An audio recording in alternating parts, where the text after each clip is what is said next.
Hello, dear friends.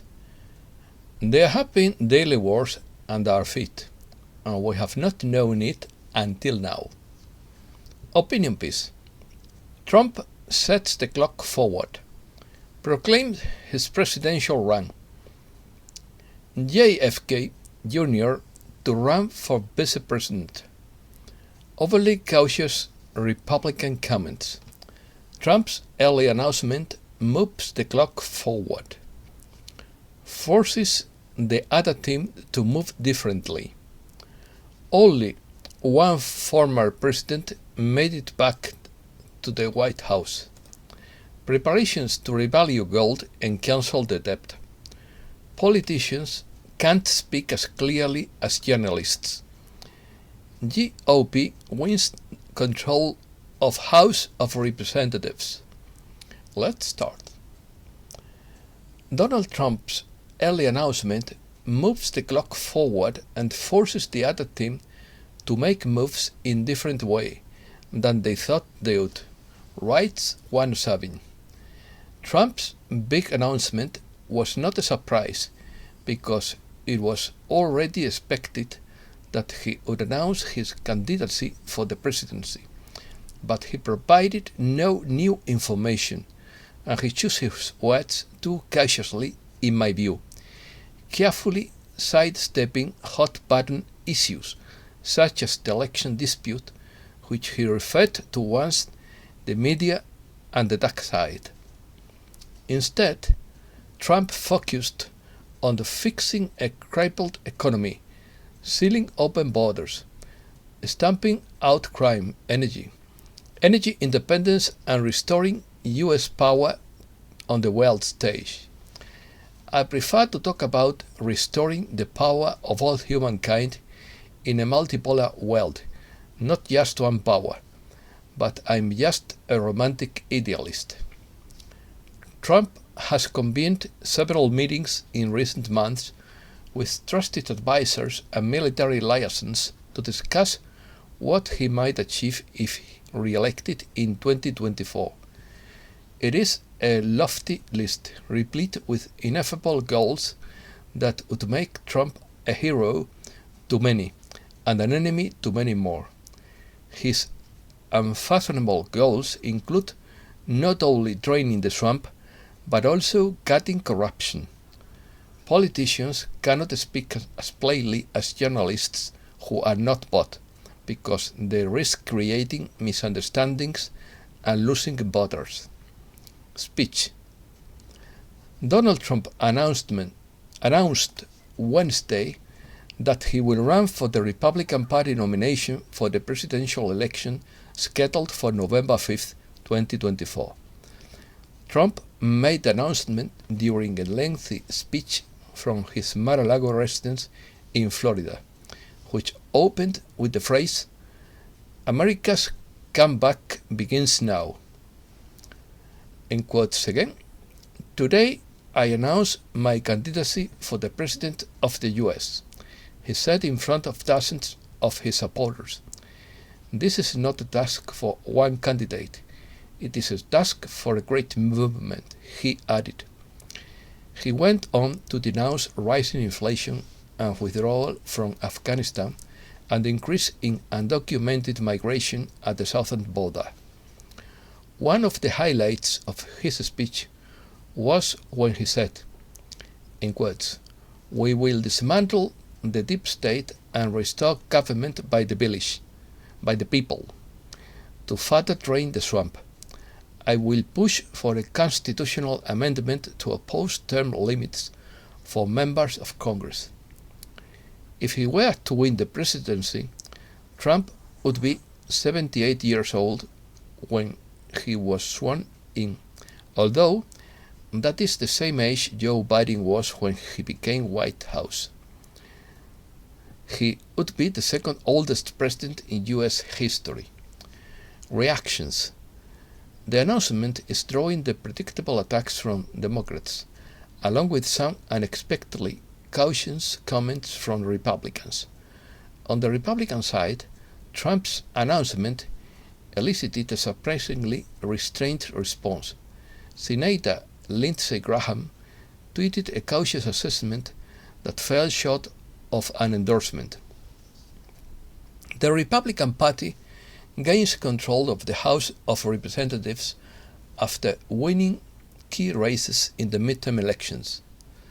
Senate Republicans re-elected Senate Republican leader Mitch McConnell as the party's top Republican on 6th November, rejecting a challenge from Senator Rick Scott. Opinions. Jim Stone writes that Trump's big announcement would be a nothing burger and big disappointment. No burglary prevention measures, no arrests. Trump thinks he can trump his corrupt wrist system. Another opinion of El Montañés. Was anyone else surprised by Trump's big announcement? I was hardly revolutionary and shocking news. Why are we still waiting for this at the end of another year? How many people will suffer and go through, never seeing the fruit, peace, happiness and prosperity we have been promised for so long?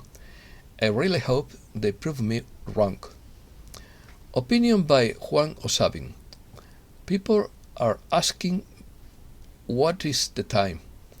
We have a lot of data that relates to this recent election period that will come out hard and heavy over the next few weeks. The guys are looking at issues related to some of the personnel involved. I expect that to get out into the world, and it's going to change the conversation again quite dramatically. We are going to be in a growing state of upheaval. But is it a storm? We still have a long way to go. There is nothing to be all short of shenanigans. We are going to have some interesting holidays. Democratic lawmakers moved to ban Donald Trump from public office. Trump's impeachment manager, Republican David Cicilline, wrote a letter to other Democratic lawmakers Tuesday asserting that Trump has, in quote, has forfeited his right to hold federal office again by leading an insurrection against the U.S. Ukraine. Did Trump avoid World War III? By Michael Baxter.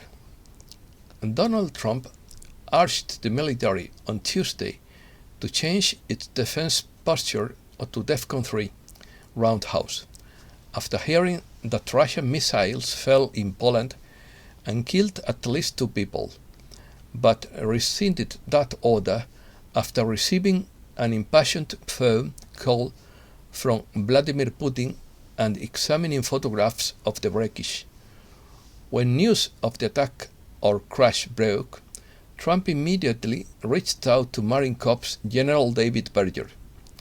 Although Trump immediately suspected false flag, he asked General Berger to raise the nation's alert level, just in case.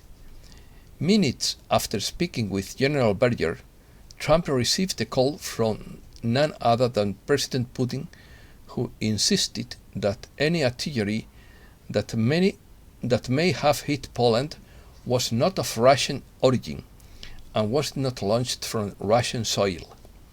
Trump then called General Berger and told him to stand down, which de-escalated the nation's defense status.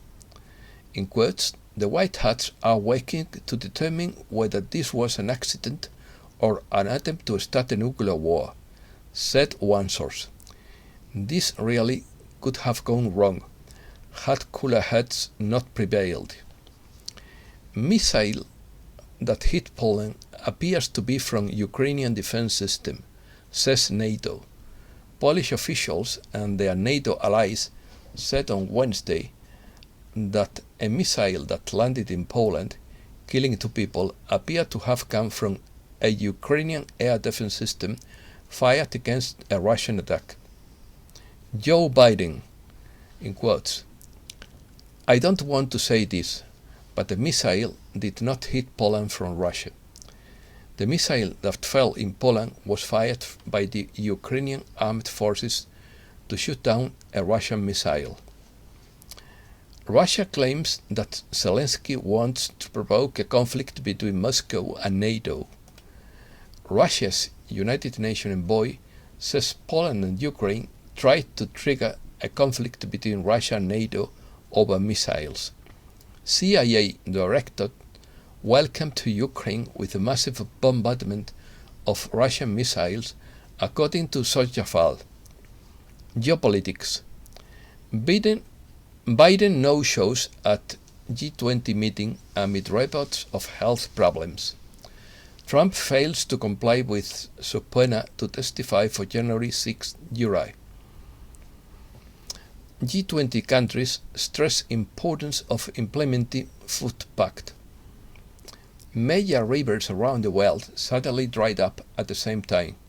No one knows why. Something sinister is happening to the world's water supplies, as major lakes and rivers around the globe have dried up for unknown reasons, just when the globalists were proclaiming a global food crisis. Economy.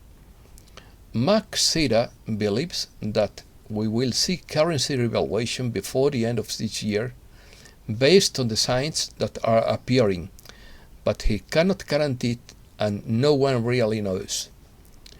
Everything is on the brink. The world is coming unglued. We have to be prepared so that we can prosper no matter what. What is one of the first things they did in Kuwait just before they revalued? They froze all the money coming in and out of the country, so that people couldn't manipulate or take advantage of it. This is what we expect to see before they reset the values of their currencies, not allowing large amounts of money to go in and out to take advantage of the revaluation of currencies. Federal Reserve Bank of New York announces digital dollar trial with major banks. It is another step towards the Great Reset of Davos. It's a question. Dark Side Playbook. How to bring civilization into total control of digital banking. Through starvation, this planet event would blame the collapse of the war on food distribution. Then the government would step in as a hero and hand out free food rations and money. But every citizen would be obliged to sign up to a digital banking system that would monitor their money. If he defaulted on any of the agreements, his bank account and assets would be frozen. They wouldn't be able to speak, write, or share information that contradicts the official narrative. It would be the end of free speech. According to the X22 report, fuel prices are going to start rising rapidly. Central banking is pushing its agenda very hard, and people are watching. With the fall of FTX, central banking is using it to say that Bitcoin is volatile. The Fed and the banks are pushing the central banking digital currency. The world is preparing for a massive gold revaluation and debt write-off by Awaken 3D. Why are central banks buying a record amount of gold? They are planning a global revaluation of gold, and physical gold qualified as Class 1 asset in the Basel III banking industry agreements. Consider also that it is central banks that hold most of the world's national debt. Consequently, it is not financial rocket science to mathematically calculate a way to cancel government debt worldwide under such a scheme. Therein also lies the way to back national currencies with newly revalued gold assets. Sadly, the details and the structure of such a plan are largely unknown in the future. The role of central banks would change dramatically. It could also see the end of fractional reserve lending by commercials and retail banks. The next step for a global revaluation of gold to be feasible would be for central banks around the world to acquire enough of the precious metal to establish an equal gold to GDP ratio among countries around the world. This is already happening in Europe under its secret gold stock agreement. The BRICS nations are doing something similar. Once gold to GDP is achieved, a massive gold revaluation would potentially put world currencies on equal footing with exchange rates close to 1-to-1 for international trade. Does this all sound familiar? Yes, it would be a global revaluation of currencies. Another possibility is that once a gold revaluation occurs, it would set the stage for central bank digital currencies to be backed by gold. Suffice to say that a global gold revaluation could very well be the event we are waiting for. However, without a change or overhaul of our corrupt political systems, we would remain the subjects of an elite-driven power structure. And that is where we're coming. Humankind will have to take a stand and reject the elitists. I believe we will. Americas. Cuba is committed for foreign investment to boost the country's development. La Paz, Bolivia, is only guaranteed water for 3 months due to lack of rain. Bolivia faces new separatist threats from Santa Cruz authorities. Guanajuato already has an owner in quotes. Video of the Jalisco cartel. New generation sets off alarm bells. New technologies. Wave of new technologies by Restif Sage. A world awash with massive sovereign and institutional debt, military spending, and gigantic bureaucracies has revealed in the fiat money system and the petrodollar workaround for many decades. The G7 still controls much of the world's decision-making. The banking elite have the world's leading economists and new technology experts at their disposal. They can afford to hire the best and turn debt into an asset until they can no longer do so. However, like any house of cards, there are air gaps in the superstructure. Take one cut out of the base and the whole thing collapses. A huge vault of patents and new technologies strives to come to light for the betterment of humankind. We must support those who want to engender a new commitment to peaceful coexistence. I believe we are being guided into this new age by a benevolent group of galactic origin. It seems to me that they want to see this world not only survive but thrive. I believe they have inspired a new culture made up of millions of our humankind to feel that we must move more diligently towards a peaceful world. Our technology can and must be used for peaceful purposes, to support just international laws, fairly enforced and enlightened humankind. It should lead us to a future that includes a galactic level of interaction. Only a new leadership inspired by a goal of mass humankind's ascension would take us to that higher level. Curious. A survey reveals massive mental illness in Generation Zeta, with 57% of young people taking medication just to cope. The Pentagon estimates that 77% of young people are ineligible for the draft because of obesity, drug use, and mental health problems. In other words, Generation Zeta would be so physical and mentally unfit that if there were a major war, almost 80% of them would be wiped out of existence. The same thing happened to the youth when the Roman Empire went into decline. Evidence is found that an underwater volcano has erupted in the Pacific. Hydroacoustic and seismological monitoring records, as well as satellite imagery, suggests that Mount Aji erupted in mid-October. And that's all for today. Thanks a lot, dear friends.